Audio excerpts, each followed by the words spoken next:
Et si votre chat était mélomane, c'est en tout cas ce que pense le violoncelliste américain David Tyaé. À l'aide de son instrument et de bruits de ronronnement, il a créé une musique relaxante pour nos compagnons félins. Et c'est dans un bar londonien consacré aux chats que nous l'avons retrouvé. Regardez. On les savait joueurs ou chasseurs, mais il semblerait que les chats soient aussi de fins mélomanes.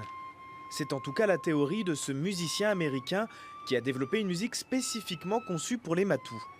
Sa recette pour parler aux félins, incorporer des sons familiers dans des mélodies alternant tons graves et aigus.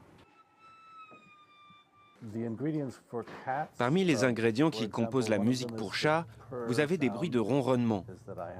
Je possède environ 26 instruments différents pour reproduire des ronronnements. Dans la musique, ce genre de son permet de créer une sensation de bien-être. Proche des musiques de relaxation, les compositions de David Tyaé auraient des vertus apaisantes, en particulier pour les chats turbulents. Test grandeur nature dans ce café de Londres qui héberge une dizaine de spécimens.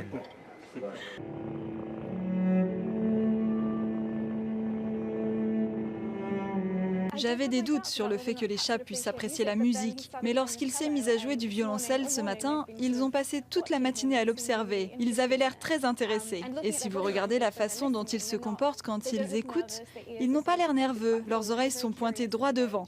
Ils sont très curieux. Ils sont beaucoup plus réceptifs que je ne l'aurais cru. Si le succès est au rendez-vous, David Tyaé espère décliner sa formule pour d'autres espèces, à commencer par les chevaux et les chiens.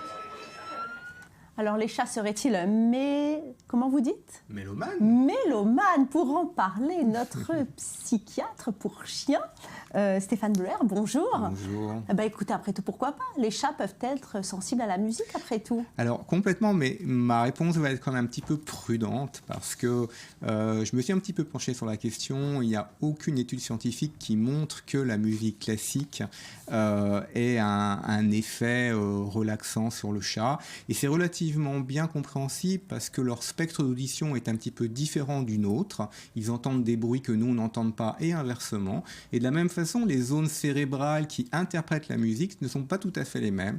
Et donc c'est explicable. Bon, mais comment ça fonctionne finalement la démarche de ce violoncelliste? Effectivement, ça fonctionne. Alors pourquoi? Pourquoi? Parce qu'il a introduit dans sa musique, en tout cas c'est ce que je pense, des ronronnements. Et les ronronnements, ce sont des sons basse fréquence, on est autour de 25 Hz, 50 Hz, et c'est justement les basses fréquences aussi que le donne le violoncelle. Et par contre, ce que l'on sait, c'est que ces basses fréquences vont entraîner des émotions chez l'homme. Alors pourquoi pas chez le chat?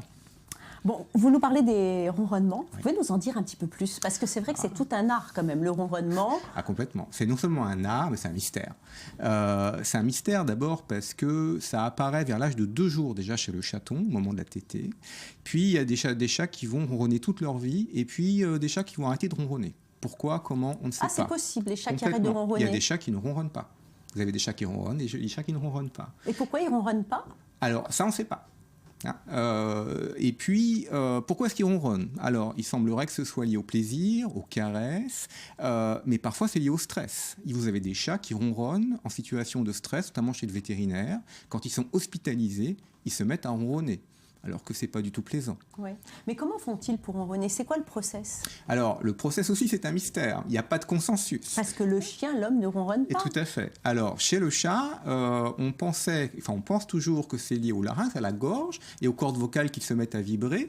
Mais on a un problème, c'est que les chats qui ont été opérés du larynx, qui n'ont plus de cordes vocales pour des raisons X ou Y, ils ronronnent toujours. Alors, on pense que finalement, c'est peut-être aussi lié à une vibration d'un gros vaisseau sanguin dans le corps qui transmet ces vibrations partout, y compris dans le nez, dans la bouche, et ça donne un ronronnement. Beaucoup de mystères autour des chats. Merci beaucoup oui. Stéphane Bleuer.